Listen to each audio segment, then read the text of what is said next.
thought I was left behind. You know, first of all, even National Assembly, before even answering that question, let me tell you what we go through. National Assembly is the most abused and the most misrepresented, even in Nigeria.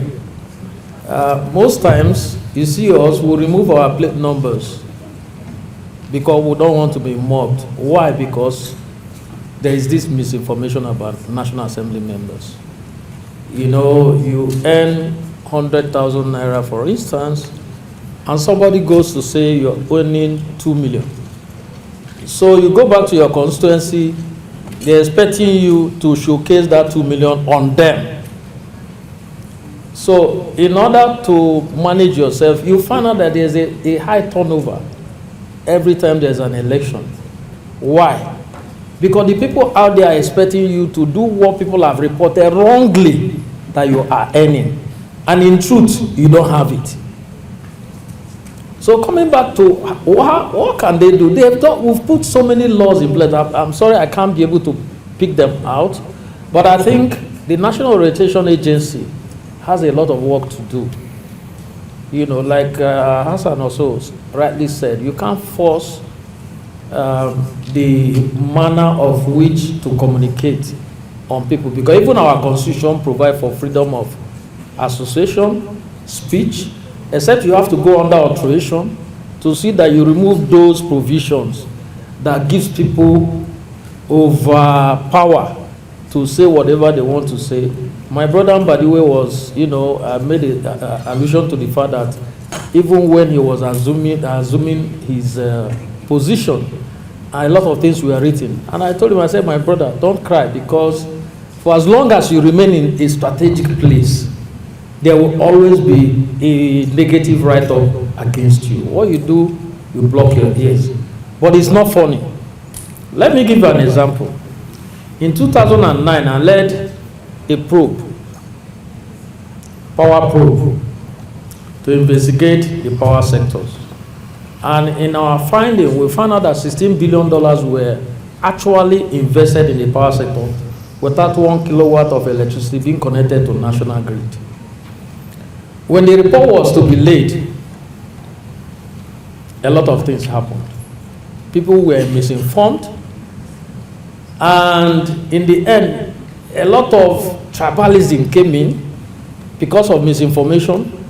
There were zonal meetings. This one is my brother. They are about to kill him through this report. Don't let it see the light of the day. Whereas that was not the intention. The intention was, look, money was brought out to provide electricity. Today in Nigeria, we don't have electricity. And that was what that report was meant to solve. Go after those areas where there were mismanagement and see what can be done to either recover the funds and rechannel the funds. But misinformation led to us not getting to the promised land as it relates to that report. And today we don't have electricity. Imagine Nigeria. Up to this moment, we're still managing 4,000 megawatts of electricity. Whereas the intention of Obasanjo's government then was to have more than 12,000 megawatts of electricity. For instance, Mambila Plateau was meant to generate up to 6,000 megawatts. I visited there. But misinformation, again, led to destroying those things. I can talk about health sector. Also, in the health sector, when I took over, that was in 2011 to 15, I had cause to also probe the sector because monies were provided to rehabilitate the existing hospitals. And instead of them procuring, they went to make procurement, and there was a company that, of course, placed itself that they are manufacturers from Austria. I went to Austria myself. I got there, it was more like a warehouse. They don't manufacture anything. They procure things and put them there, come to Nigeria, bid for contract to supply those medical equipment And when we came back, when we put the report in place, because some people had some of my colleagues to have an eye on how the report was going to be and it would not favor them, they brought out a report to say that, oh, we're after Obasanjo's daughter. Maybe you remember her, who was a senator then. And that was how that report was killed. If you go to most of those hospitals, the equipment that they brought were obsolete, including Abuja Teaching Hospital. So, it is a problem. The problem is in us. How do we take charge and make sure that we don't think about where we come from, but think about how we can ensure that things work for the country? Even if you put the law in place, there will be some people that will circumvent the law. They will find a way to manipulate it. And if you pick those people who have offended the law, you see people from their area coming to tell you that, is it because it's from Southeast or it's from North Central? Is that why you're doing that?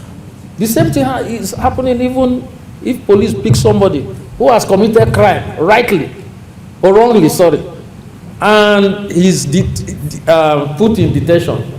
The first thing that will happen is the traditional chief of that community will call somebody in Abuja who is in higher authority, say, how can you be there? You have somebody from your place is being locked up.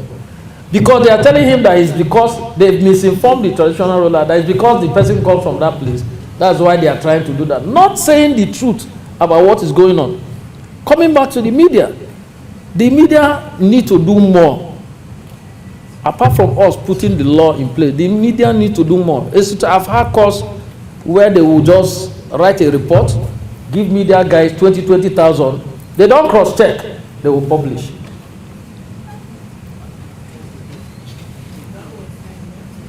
That was there, but it happened. It happened. Let me give you an example. We went to Ikoto Abasi to inspect a power station. Now, our vehicle got spoiled somewhere. We couldn't get there. So I walked down to that substation. And there I saw the man who was given the contract to build the substation. And the man was telling the person who was offloading a generator to be fast, that wicked man is coming. Because if he comes, probably he'll be put to jail. Now, I caught him red-handed. He didn't know I was the chairman of the probe. When they now came, everybody now walked up to me. My colleagues walked up to me and said, chairman. And in fact, the man almost fainted. By the time I brought the report and I stated exactly what happened, because the man is from Akwa Ibom State, all my colleagues from Akwa Ibom State were asked to make sure that that report, that clause is killed because Elumelu wants to harm their brother. And the media took it. Even the media men who followed us to that on-the-spot assessment. So there's a whole lot. It's not about even National Assembly itself. It's about the system. Thank you. Thank you very much. International law. I give you some multilateral diplomatic engagement example.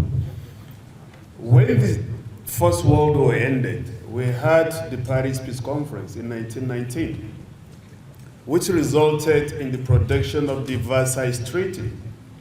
It was meant to punish those who actually triggered the First World War, which literally and popularly known as the Great War. But then Germany ended up being punished.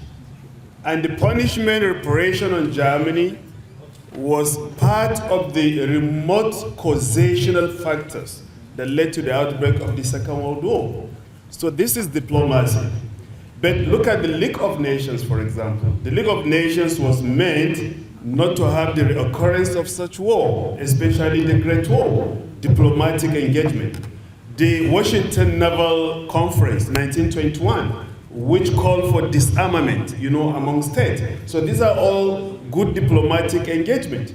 So coming down to the media, misperceptions and misconception of news and events that produce a wrongful media reportage due to misconception, misperception, misunderstanding, and ignorance. That calls for what? Constant training and perpetual training, just like what a brother just said earlier. But apart from that, if the journalist is well informed and aware, and he is poor, because the media houses underpay the journalist. So therefore, if the journalists are being underpaid and they have brown envelope, they could actually misinform and they could actually spread disinformation. It's just like a teacher, you underpay a cheap teacher, then you are paving ways and rooms for corruption. Because the teacher might be corrupt because he's not getting what he's supposed to get. So also applicable to journalists. If journalists are not well paid, are not duly paid, then the issue of poverty will persist. And it's one of the triggers of misinformation and disinformation. Why? Because the journalists will continue to receive money from the client and spread any form of information, that the client so wish to be disseminated. So these are some of the areas, but we should also look at the positive. The media is important and significant, especially in creating dialogue, and dialogue for peace to exist. They help in peace building. They also facilitate and influence, public opinion to a better society as well as international society. And that is why you see, if you are asked today, how many people died in Israel?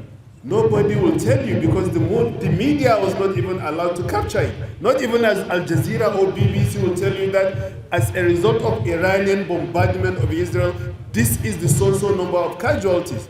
So sometimes the media, some state, instrumentalize media for the protection of the state and for stability to be ensured within the domestic level as well as in the on the world stage. All right, thank you. We appreciate you, Professor Gali. A round of applause.